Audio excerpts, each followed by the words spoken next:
Hi, this is Meg Lightheart from megalightheart.com. This week we are looking at The Age of Overwhelm by Laura Van Dernoot Lipsky, who is someone who has worked a lot with people who deal with secondary trauma. She wrote a book called Trauma Stewardship, which was particularly for those people at the front lines of stuff. This is her book, which helps us to more generally deal with overwhelm, and we're on the first practical chapter, so I'm going to give you the ways which is distraction to intention, and distraction being one of the symptoms of overwhelm. And I'm telling you the stuff that she says. I know that some of it sometimes might feel a bit more like easier said than done. I don't think any of it's particularly new, which is why I thought it was useful to know, because like an expert in working in this kind of stuff is telling us the things that we already know. So maybe when you hear about this stuff, it's going to trigger you to take some action on it. So she looks at the causes of distraction, and then she has 4 recommendations about how to move to be more intentional. And of course, distraction is something that's really current in our lives, particularly because of tech, and particularly because of tech that's designed to be addictive, particularly our phones. I did an experiment earlier on in the year about digital minimalism because I wanted to claw my life back from my phone. I wrote an article on Medium about it, or on my, you can check it on my blog, called something like How to Stop Scrolling Through Your Phone and something. Go and have a look.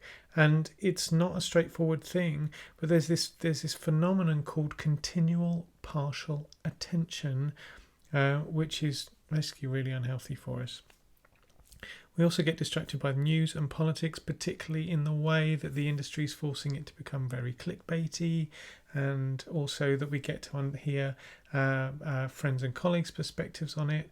So that's a sort of constant source of distraction, particularly the way that we're consuming it. Social media is another source of distraction. Obvs, sometimes FOMO, sometimes comparing ourselves, sometimes literally just the mechanism of it. Thinking a lot about the past, thinking a lot about the future, like that's a fundamental human thing. And distraction also, the symptom of distraction is also our addiction to things. She quotes a guy called Dr. Rick Hanson, who says we live life as if it's a cup with a hole in the bottom, and we're trying to plug it with things. And so our looking for external stuff is another aspect, cause and a symptom of distraction. And then a really interesting one I thought was cynicism, which is the lack of us allowing ourselves to have curiosity, the lack of us allowing ourselves to have deeper learning, and that turns into cynicism because of lots of reasons. Then we're not getting our dopamine, our reinforcement from something that is sustainable, and so of course we then go looking for it in easy, quick ways. So she recommends 4 ways of moving from distraction, from continual partial attention, to something that's more healthy in terms of overwhelm, and how you can become more intentional. The first thing she talks about is getting control of your morning, which is something I hear about everywhere.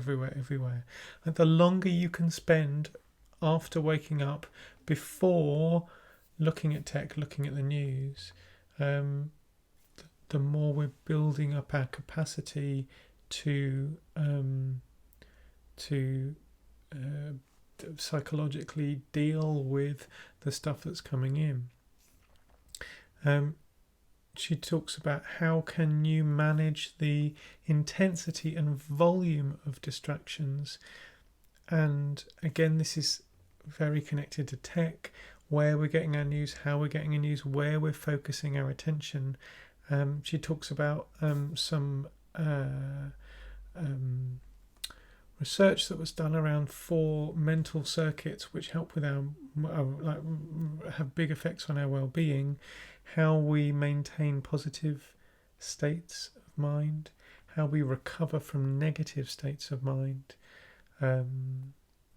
what we focus on, and how generous we are, and those all have an effect on our well-being. And the intensity of the volume makes us saturated, which then leads us to unhealthy cycles. So can we find our news from a different source? I have gone to a weekly paper news thing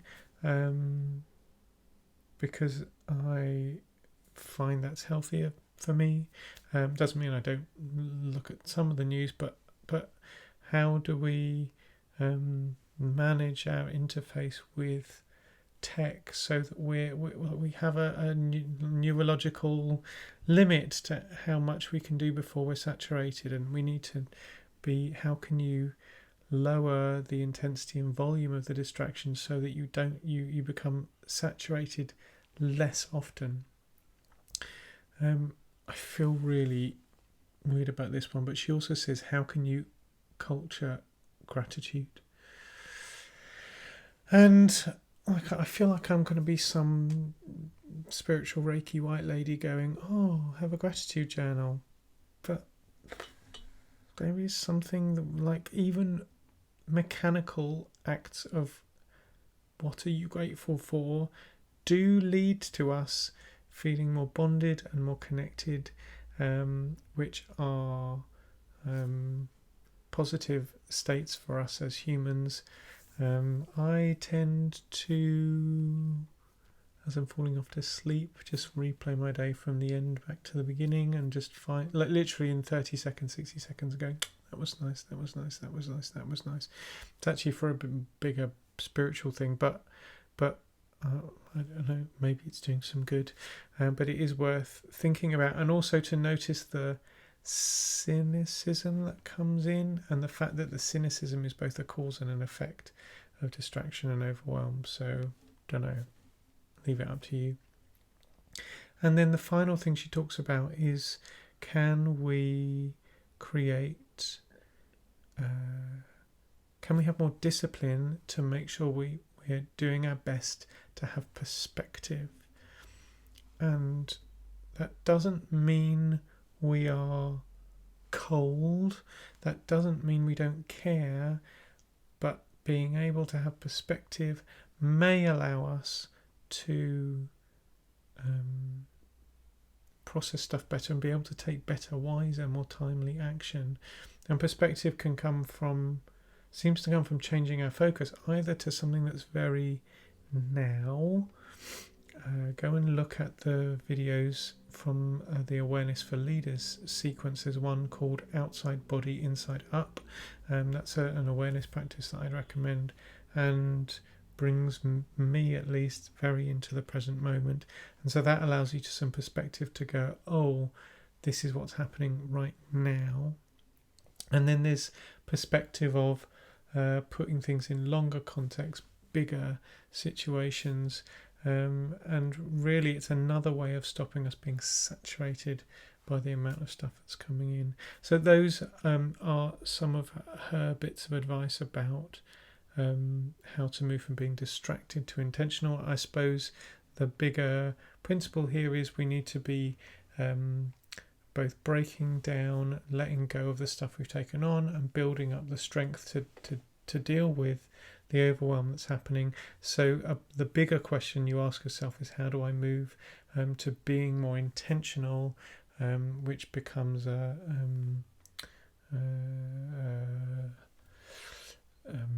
healing opposite of of distraction. When are you distracted? Where are you putting your attention? How are you putting your attention? And can shifts happen with that? Also, what's within your control or your strong influence? What's outside of your strong influence? So that we're able to go, well, like I can't control that, but I can strongly influence this, and being able to do what we can do seems to be something that can be helpful. So that's the first practical chapter. There's 3 more practical chapters to come, and hopefully they'll be sparking you to change some stuff so that you can deal with overwhelm better. If you like some one-on-one support with moving through the world in a more productive and healthy way that's more in tune with your values, then I am really happy to talk to you about maybe some one-to-one coaching. Go to megalightheart.com and have a look at what's there. There's a variety of offers. If you have steady income and you're enjoying this kind of content, you could become a monthly patron at patreon.com/megalightheart.